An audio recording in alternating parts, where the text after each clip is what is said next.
Hi there, I hope all is well. I hope you're having a lovely day. I know it's been a bit since I posted a video, but I just thought now that I've kind of hit this amazing goal that I've always had for myself, and I hit it so young, which I didn't expect, I just thought I'd kind of sit here with you guys and chat on what it's been like. Because I was not a get rich quick type of story. It was very unglamorous and kind of like unsexy how I got here. And it was just honestly what everybody knows you have to do, which is consistent hard work and the hard work that nobody wants to do. Yeah, there's a little bit of luck sprinkled in there, but I believe that everybody has luck in some way. Either you're gifted something or there was a luck in some point of your life, like you were struck with luck in some way. And I believe 20% of your success story is luck, but you need to use that 20% luck to then build the 80%. And to do that, it requires hard work. And so that's what I did. And as many of you know, I don't really come from money. My childhood was a bit of a struggle. I'm not gonna talk and get too much into it because no need, and I also respect my parents and privacy, and so, you know, yeah. But it wasn't all glamorous, and I never, ever, ever thought it would be me who would be 23 hitting this goal, buying my condo that I'm sitting at, and kind of kicking it. No. It's less glamorous than you might seem overall.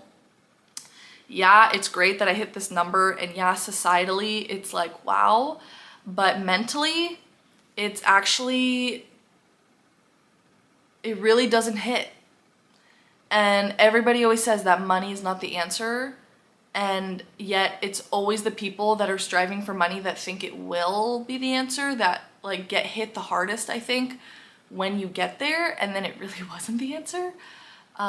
And I'm lucky in the sense of like in the beginning, yeah, like it was very like my desire to make money was very centered around wanting to be flashy and wanting to be able to like, you know, buy things that I can kind of show off and, you know, kind of give me value and purpose. But thankfully along the journey, I was able to kind of like recalibrate, and I realized it was more so to bring me security, to bring me peace of mind, and to just give me a sense of like grounding. And I just wanted to escape the survival. So again, never thought it'd be me. I'm just an average girl, like an average Joe from California, and I built and developed everything basically from scratch. I mean, I am lucky in that my parents gave me a wonderful foundation. They're happily still married, and they gave us a lot of love and a lot of joy growing up, so I'm lucky in that regard, but everything I did basically was on my own. Like my parents didn't really know the American system. They're both not from here, and they're from different continents anyway, so like they're not even from like the same, they're not part of the same team, if you will, originally. So it was a very lonesome journey that I really had to lock in for myself. And it was great. Like it gave me so much purpose, and it gave me a reason to get out of the bed, and you know, that state of survival kicks you, like kickstarts you in a way that like nothing will. But then you get to this point where you hit your goals and where you can kind of relax and breathe, and you really are like, wow, kind of like what was all that for? Like I don't think I'd actually trade it to go back, but I wish I had really believed those that were like really on top that said money isn't everything and it won't bring you a lot of purpose or fulfillment, because it won't. And I'm just like, wow, I get it now, why they keep saying this and yet nobody believes them, and everybody who's on the up doesn't believe it, and they keep thinking that like another dollar is going to change something for them. But it's not, you know, I still struggle with the same things mentally, internally as I did when I was younger. Maybe less so, sure, you know, I have a sense of confidence now that I never had when I was younger. But as a whole, I would even say it's even more isolating. I can't relate to anybody my age. The only people, honestly, that I can relate to are like 40 and 50-year-olds, which has been an interesting experience, honestly, that like my natural crowd now that I like attract is older people, because I bought my condo at 23. I started my dream business at 23, which is really taking care of me. And I built this net worth at 23. So it all happened at 23. And then I also graduated college and a lot of other things happened. So it was just, for me, it's been an insane transition. But all of this is to say, it really didn't hit. Or it didn't hit the way I thought it would. Obviously, I was very proud when I saw the number. But that novelty wears off so quickly. It's literally like shopping and like buying the next Prada bag or whatever, I don't know, where it seems so great and so attractive and so sexy in the beginning, and then within however many weeks, days, months, it kind of fades and then you want the next thing. But what's funny now is you get to a point though in where you hit your goals and you're like, I don't even care about the next thing. And that's honestly been really scary because I've always been a very motivated, very goal-oriented, very driven person since I was a little girl. Always looking forward to the next goal to achieve, to hit.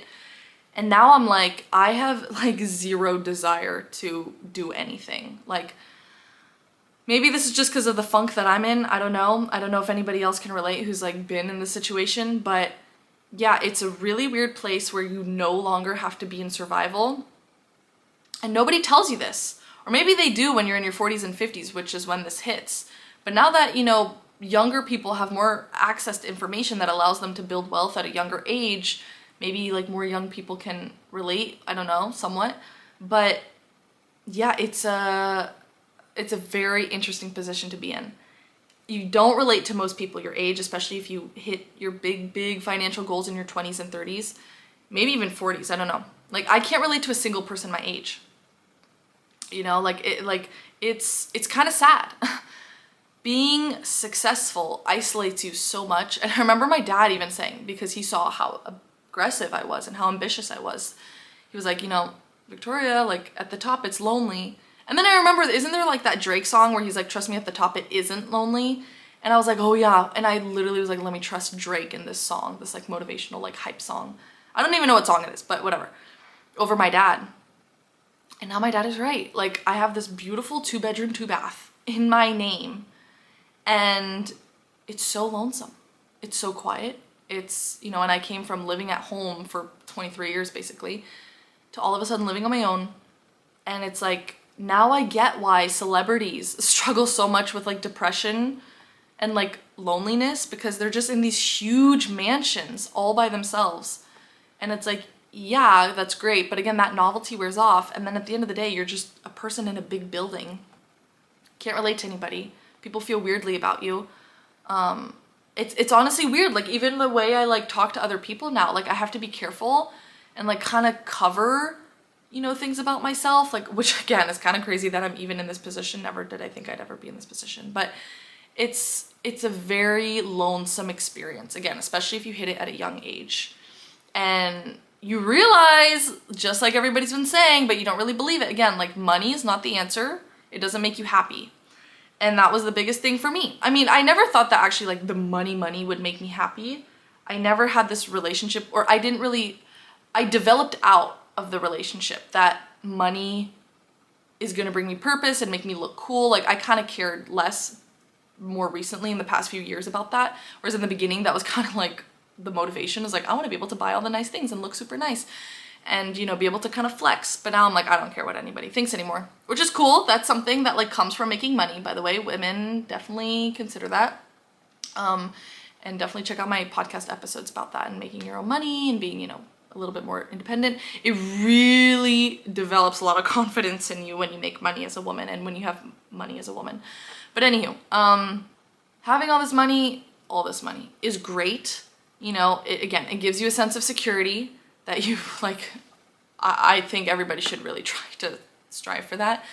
But again, you don't feel whole. It didn't fill that gap that's in your heart, which is probably what, again, jump-started you to even want to start hitting these goals. And so what I've realized, I think what I've finally come to realize in terms of what are the important things in life, is people, experiences, connections, conversations. That's been a big thing for me, recognizing how much I love talking with new people. And it's not purses, It's not heels, it's not whatever. As fun as they are, and as much as I'm also like, go enjoy, period, I also am just like, that shouldn't be your end all be all. That shouldn't be your existence and your purpose.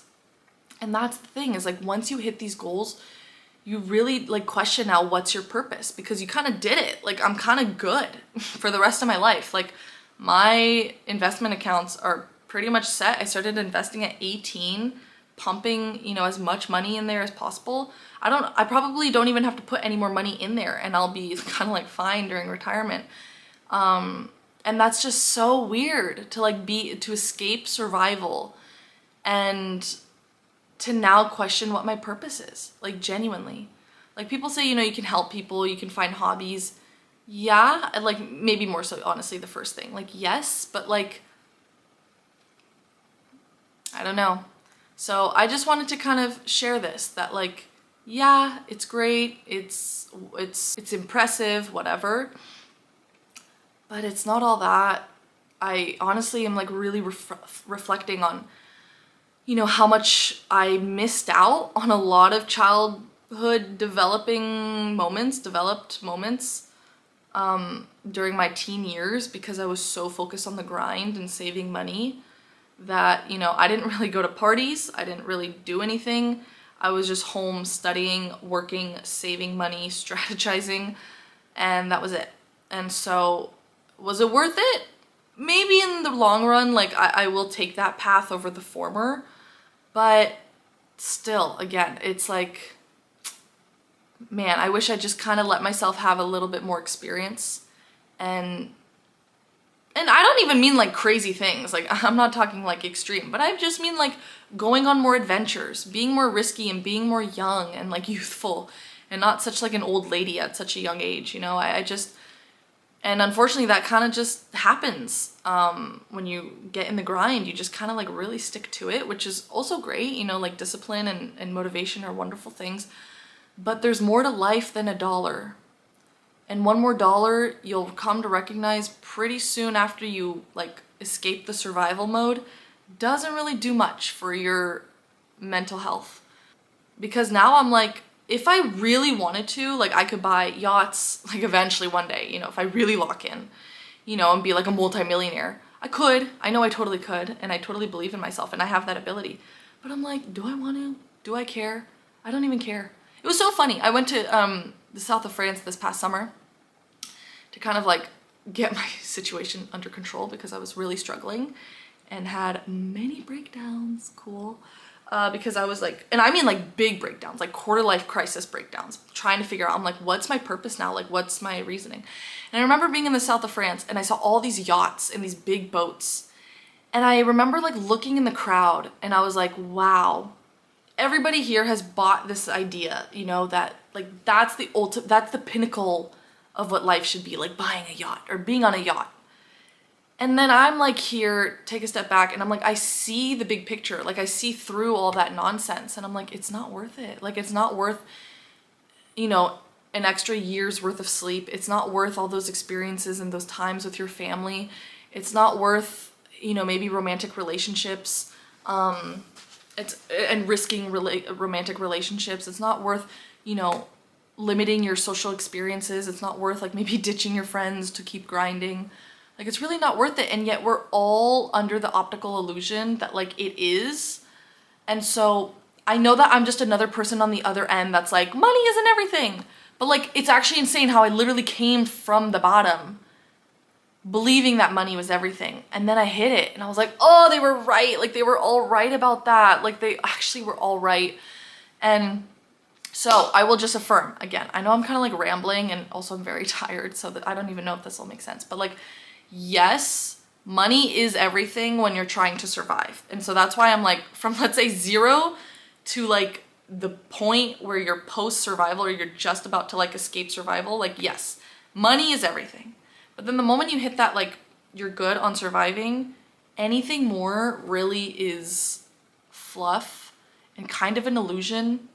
And something that really hit me, honestly, was a lesson that I got during a Bible study. So every week I go to this like intergenerational Bible study. Really, it's just I go to a senior citizens home. I go to a senior citizens like care facility where they have a Bible study because a former professor of mine who I adore and love so much, he's like my grandpa. He's like I think 80 now. I didn't even know this when I was a student of his really, but he was Christian, or I learned like towards the end of the school year. Anyway, he was Christian. He's like, oh yeah, I'm part of this Bible study. I lead it. He's so cool. Physics professor leading a Bible study. I think that's awesome. Anyway, so I go. And it was about the silos and how there was like a parable of like the farmer or the father who like is saving a bunch in his silos.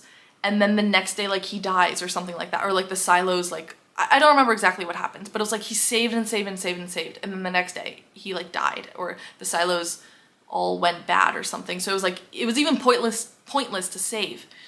And I saw this other video that kind of like, kind of kept going off of that idea and said we save and save and save all this money that we're never going to spend. Like, I think about it. I hit this milestone. I bought a condo. I'm making good money from a business.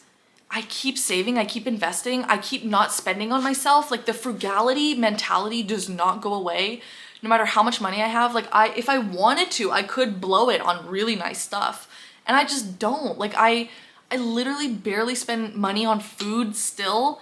Like even food I need, like in my fridge. Like I'm an extreme. I know that, but